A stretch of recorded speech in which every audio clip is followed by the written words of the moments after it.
What's up, SNA fans? This is Super Ninja Austin back here with another podcast video. Except this one is the WrestleMania Night 2 review video. And sorry if it took like an extra half an hour. It's because I took care of a couple of house chores, a couple of house chores to take. There was a couple of house chores I need to take care of, but now I'm back to making my review video, and we're going to be talking about what happened on WrestleMania Sunday, this past Sunday, 3 nights ago. Which we're going to start off on with Stephanie McMahon. Man, before I get to this, I say this was the greatest WrestleMania. I'm going to tell you again. I said it before and I'll say it again. This was the number one greatest Mania I've ever watched in years.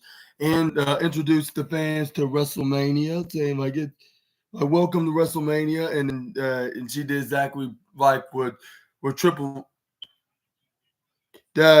H did, like on the night prior on Saturday, WrestleMania Saturday, which was introduced the new era, which she calls it the Paul Triple H Levesque era. Like, and she even said like she could tell there's going to be some future success in this company, which I totally agree in multiple ways.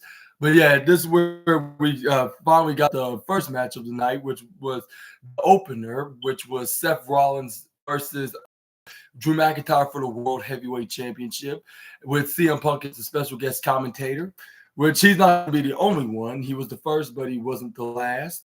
But yeah, there was probably like another one, which I'm going to talk about in the next match, which I thought they're gonna have like plenty of different celebrity guest commentators on tonight. I'm on the night's Mania. But anyway, let's start off with Drew McIntyre. Did not waste no time. As soon as the bell rung, he just ran and hit a Claymore around Seth Rollins, but Rollins kicked out at 2.7. This is where they start continuing to do so, start hitting each other, playing wrestling tennis with each other's finishing maneuvers.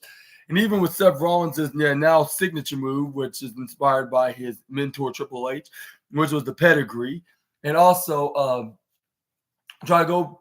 I mean, I think he went for a curb stomp successfully the first time. It worked, but that was right after when Drew McIntyre tried to attempt to go for another future shock DDT after he belly to belly suplexed him right into the outside, and threw him right to barricade, and after Seth Rollins hit him with must have had a buckle bomb, curb stomp, kick out at a near fall at 2.999. And then he tried to go for it again. You know the rules, like it's not a guarantee the second time unless you can find a double lucky card. But yeah, this is where they even took it on the outside, right in front of the announce table. This is where Seth Rollins then hit a curb stomp right onto the face of Drew McIntyre on the outside of the ring. But this is where he throws him back in the ring, but this is where he gets Claymored again, which I believe he got like third time a charm card, and same with Seth Rollins when he did it outside of the ring. But this is where he tried to go for the cover, but he only got 2.9999999. Got the shoulder right up. Even I thought that was going to be it on that Claymore. It's like the first time it probably was too early, but this seemed like a Claymore that will give you the win guaranteed. But nope, not in Seth Rollins' eyes, or not in Seth Rollins' watch, because he's not gonna stop until the very end. But this is where he tried to go for it one final time, which he did so. He got very lucky, hit a grand slam hitting Claymore kick on to Seth Rollins. He went for the pin. He finally got it. 1, 2, 3. Your winner and the new WWE World Heavyweight Champion, Drew McIntyre. And he finally did it in front of a live crowd, something he's been fighting for the last 3-4 years. And he finally did so in this year's showcase of the Immortals. And even though it wasn't for long, but he did, hold on to that title, and he finally had his moment. But some tell him he's going to have another moment like that again. But him re-hunting the championship, but I'm going to get to that in just a moment. But yeah, he celebrated. He let his wife hold on to the championship. He gave her a quick hug and kiss until he went over to CM Punk's corner with him still sitting with the commentators where he's like, yeah, this is your moment. Why are you making this all about me when I wasn't even in the match? I was barely involved, with me being the special guest commentator. And then this is where he started telling him to suck it, I'm probably gonna regret saying that, but yeah, he started doing the crotch. He did the crotch chop right on. He did a crotch chop that like if he was D-Generation X, and this is where CM Punk tripped him right over. He's like, all right, I got enough of this. I had enough of this taunting parade for once. And this is where he slam him down, trip him over, slam him back first right into the announce table. This is where he started beating the hell out of him. This is where he took off his cast. This is where he hit him with a big right knuckle strike right down to the ground. This is where right after he started when Drew McIntyre mocking him. Oh, I forgot to say that Drew McIntyre also said, my apologies for this, but he also said, like, I'm living your dreams now, Drew Punk. Like, I won the championship that he won, and I did it at the biggest stage. And CM Punk was like, yeah, but it was not exactly the main event, like something that I've been trying to fight for. Even though, like, two reasons I didn't I didn't get the main event because one, I didn't win the Rumble, and two, I suffered a triceps injury, which it looked like he's almost there of recovery. But anyway, this is where Damian Priest took advantage. This is where Damian Priest took advantage of this moment to bring his briefcase out there, cash it in, whacked it on poor Drew McIntyre's face, and then tell the referee to cash it in because he's ready for the match. And then this is where he did so. He throws Drew McIntyre in the ring, hits the South of Heaven's choke slam to get the 1, 2, 3, and your new World Heavyweight Champion, Damian Priest. I already said Drew McIntyre, but anyway. Damian Priest, he started doing the bow and arrow punch. He was like, yes, yes, yes, I punched my ticket successfully. And this was like, yes, I'm the new World Heavyweight Champion. Like, And it looks like something tells me he's going to hold on to that belt. Like, he's going to have like 3 to 5 successful title retains, like from Backlash and like 1 Backlash and 2 like I'll say about 3 to 5, successful title retains. Like 1 on Backlash, 1 on King and Queen of the Ring, and another one like at least another one on a random episode of Raw. And whether if it's before and after, like on an episode, like maybe we'll have like like 1 or 2 more times, like with him successfully retaining it on an episode of Raw. Whether if it's against Jay, like he's gonna to successfully retain it against Jay Uso probably at Backlash. Like for those who have watched Monday Night Raw this past Monday, but for those who are unaware that he won the number one contenders match thanks to CM Punk distracting Drew McIntyre when he had him won, and he meddled with him. Drew McIntyre is definitely not gonna take it easy on Punk. It's already bad enough he has lots of heat against the Chicago-made superstar. But speaking of the straight edge superstar, this is where he started clapping. Like, I'm not sure what kind of clap this means, but he was clapping for Damian Priest celebrated. He's like, "Bravo, bravo! We got a new world champion. 2 in 1 night." And then this is where.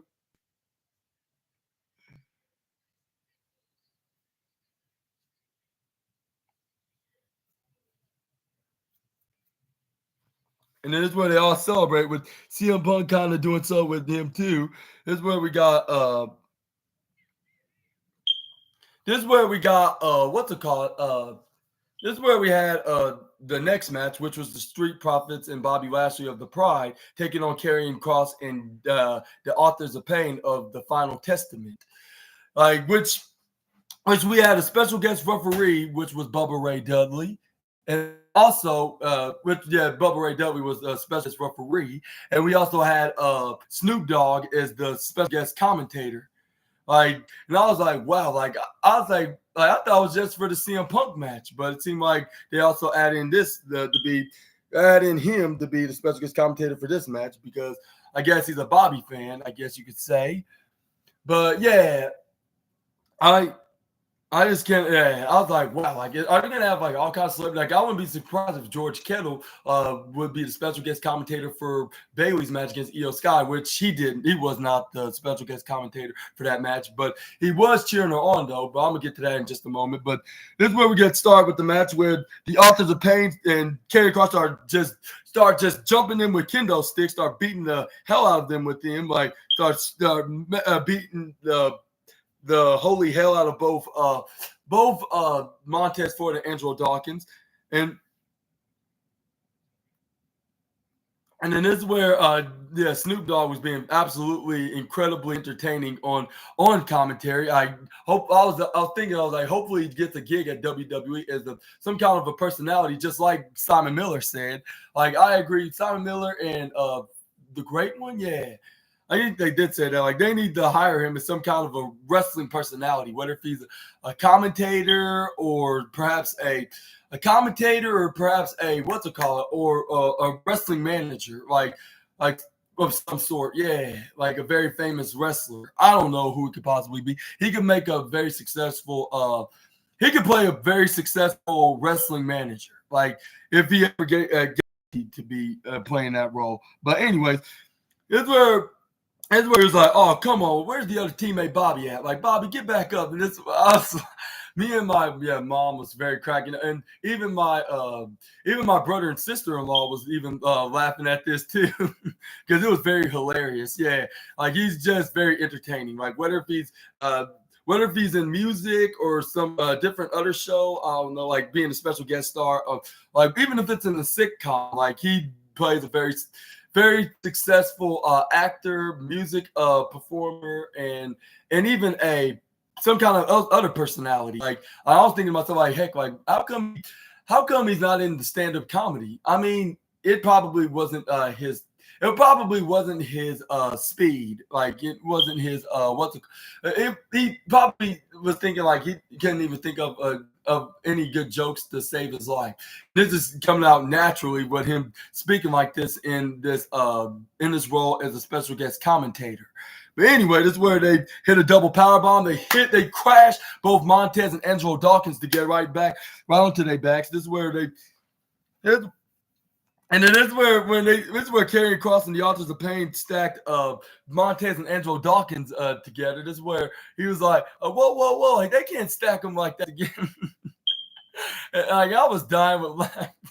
And then and then when he go for a pin, this is where B-Fab came in, like saved by the fabulous one of the Pride, I guess you could say. She hit her with hit her with a kendo stick right into Karrion Kross's back. Yeah, he would have gotten away with it if it wasn't for that meddling fabulous one. And then this where, but he was like, no matter, like, my wife's gonna take care of you. And this where she knocked her down, hitting her back first with the trash can from behind. Is where she then and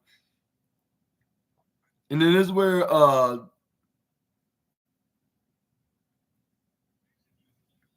and then this where did she. And then this is where she stomped onto stomp, continued to do their stomps on the on the Street Profits. Is where we got and where to tug over a double power bomb. This is where Bobby Lashley came in and start nailing the Authors of Pain and Karrion Kross with some strikes one by one until the Authors of Pain was down and they rolled out of the ring. But Angelo Dawkins did a double clothesline and knocked both men down and rolled over the barricade right over it. This is where Paul Ellering was like, don't let him do this to you guys. Like, get back up. And this is where it was too late, because as soon as they got back up, they got right back down, because Montez Ford hit a top rope, a somersault flip right over everybody, knocking everybody down, and that was involved in the match. This is where we got Bobby Lashley then grab on the steel chair, because it was legal. This is where he tried to use it as an advantage to Karrion Kross. He was like, all right, like, this is where he started beating the hell out of Karrion Kross with the steel chair. Hit it right into his ribs, whacked it on his back, continuing to hit it. So, boom, boom, slamming it, boom. And fans are counting the strikes that Bobby was giving to Karrion Kross. This is where he's like, yeah, this was to give me and my boys Montez and Angelo hell. This is where he hit him with that Uranagi slam, back first, right into the chin. And this is where Snoop Dogg hilariously said, "Watch your back, man." And yeah, he was continuing to be very hilarious. And I was thinking to myself, like, yeah, they should make him the Street Profits manager. Yeah, like if they ever if they ever give him an offer to join WWE under contract. But let's hope that don't mean that he cannot be making any music or doing his little podcast shows and making appearances on sitcoms and other things, because he's everywhere in the entertainment world. Shows, movies, music, all that stuff. So I'm not sure if he can make that commitment of being full time with WWE. Let's hope it'll be more likely like it'll be like half of like it'll be like a part-time gig, but at the same time it'll be mostly making on-screen appearances for WWE if they ever gave him that offer of signing as a WWE in person, like WWE personality. But anyways, this is where we got Bobby Lashley, who's getting ready to hit the Hurt Lock right on the Karrion Kross. This is where he tried to go for the maneuver. But this is where we got what's her name? Scarlett that then whacked Bobby Lashley right in the back to distract him, which it worked. She's excessively aggressive to the Almighty, continuing line his back. Even if Bobby was planning on attacking her, hitting her with the Dominator Spear or even the Hurt Lock itself, but luckily he didn't need to do none of that, because we got B-Fab coming in the ring to get some revenge onto to Scarlett. This is where she had a pump kick, and this is where Scarlett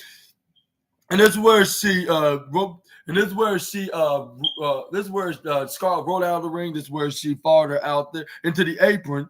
This is where she tried to go for a side Russian leg sweep, but this is where Paul Ellering's old tail tried to grab on the Bobby Lashley's leg. This is where Bobby Lashley's like, let go.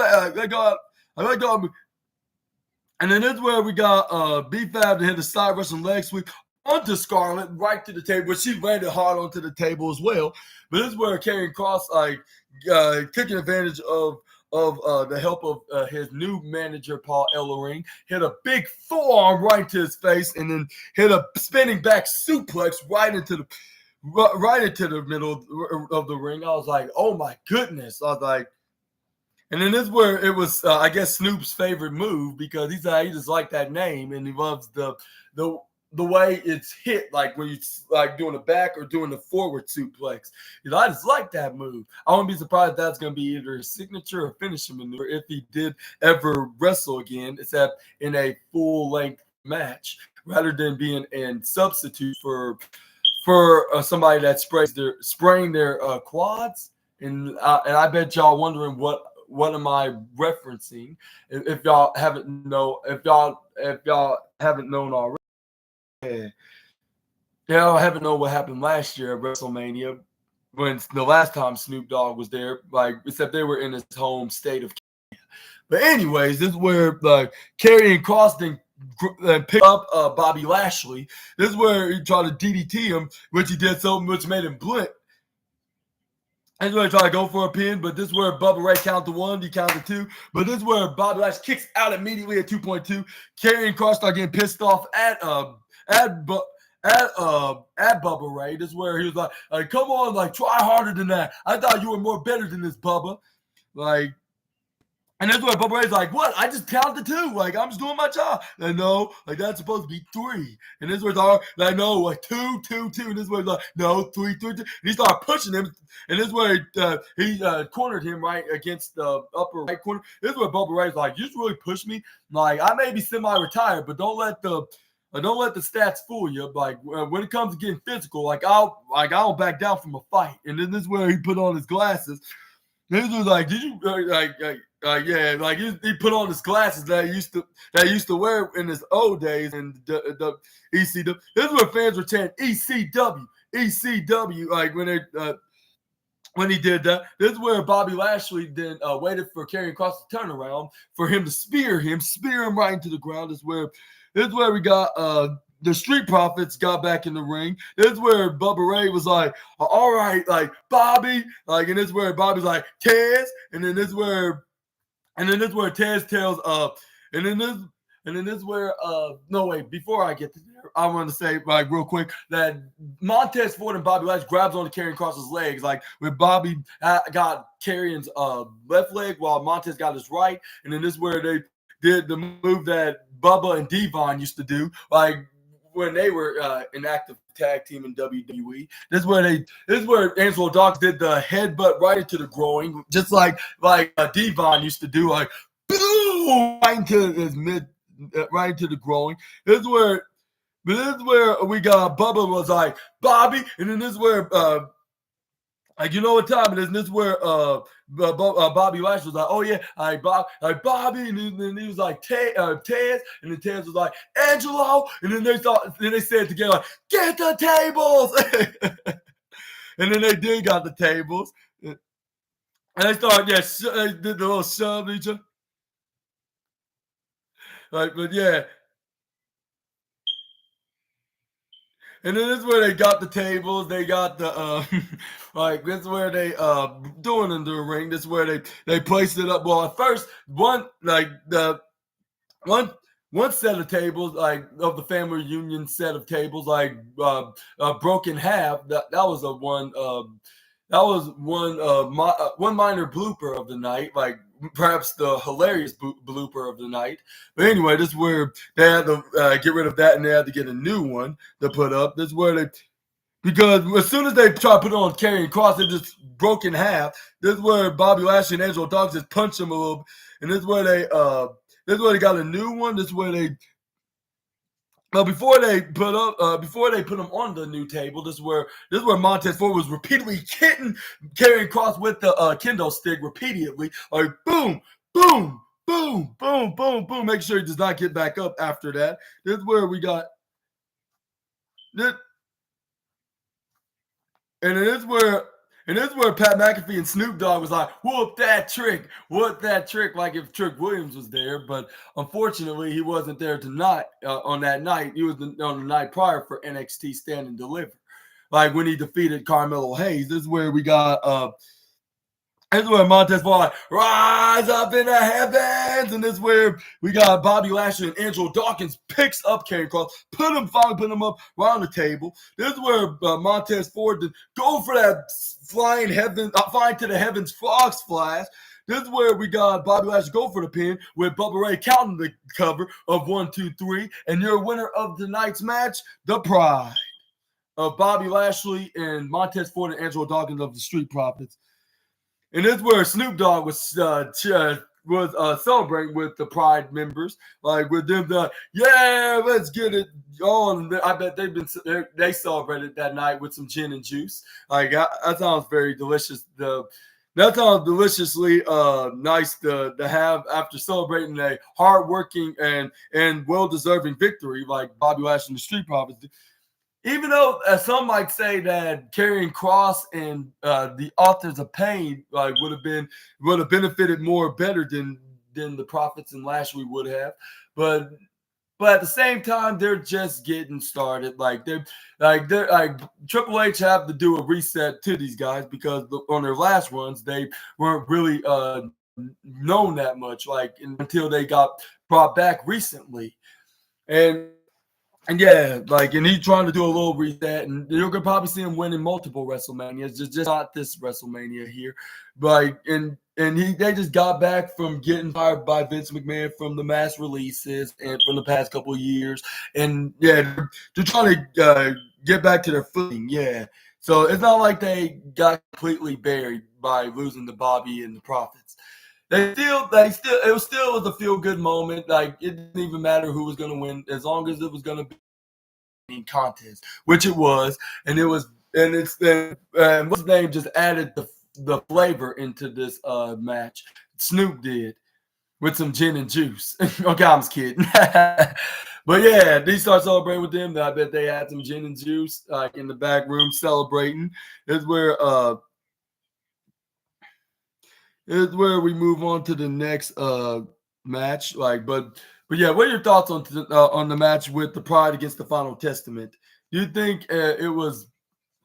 Do you think it was the like at least the I don't know the perhaps the I'll say the second best match. I'll give the Seth Rollins and Drew McIntyre.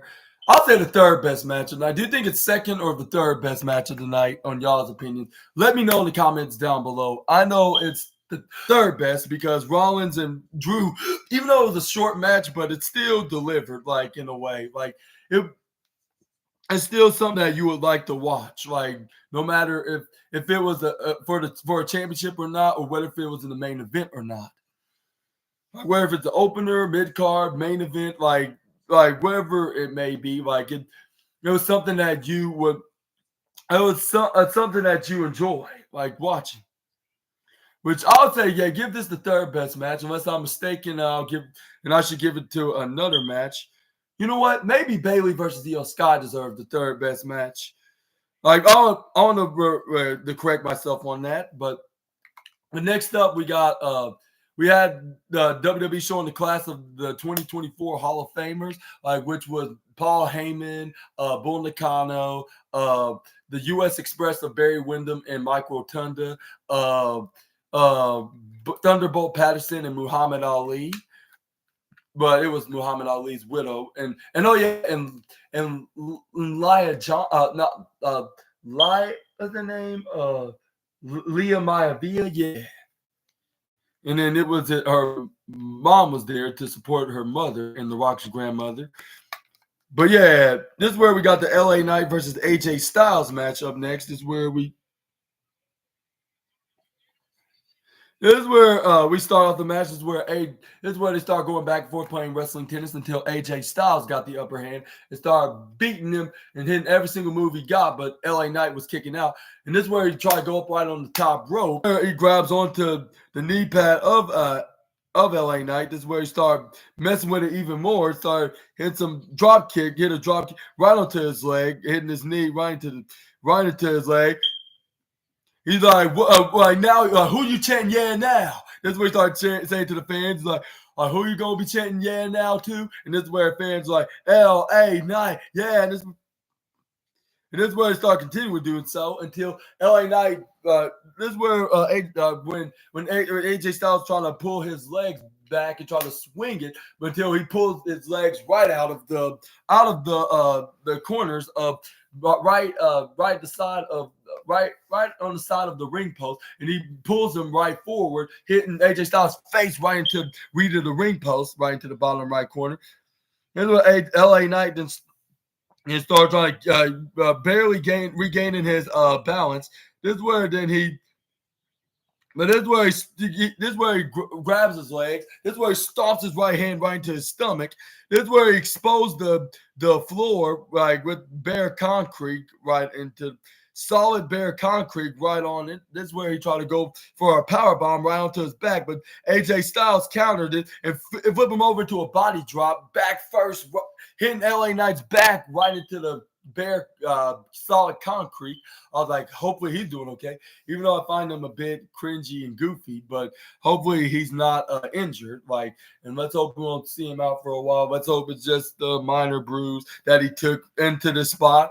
But anyway, this is where AJ Styles then AJ Styles threw the referee in the ring hilariously.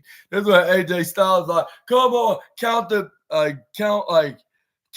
referee. This is where LA Knight got in at 9.999999999 right before referee can even say 10. And AJ Styles like, really, ref? You can be more quicker. And this way is like, no matter. Like, I'm gonna finish you off once and for all. Like, and this is where AJ Styles then went right onto the right corner side rope. This is where he get ready to hit the phenomenal forearm right on the LA Knight. This is where he was getting ready to hit it, but no, it was a springboard 450 splash, his signature move, not his finisher.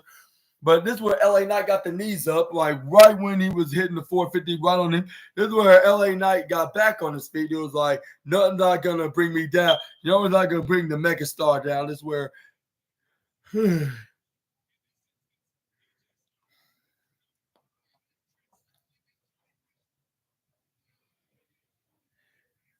And where LA Knight then hit a right hand. This is where AJ Styles did a right hand of his own. They start going back playing wrestling tennis with fans are like, yeah, and then when the fans are chanting yeah, while the other fans start chanting boo to AJ Styles. Like the fans were chanting yeah to LA Knight like repeatedly, and then they did the boos to AJ Styles like respectively. This is where they start going back like boom, yay, boo, yay, boo.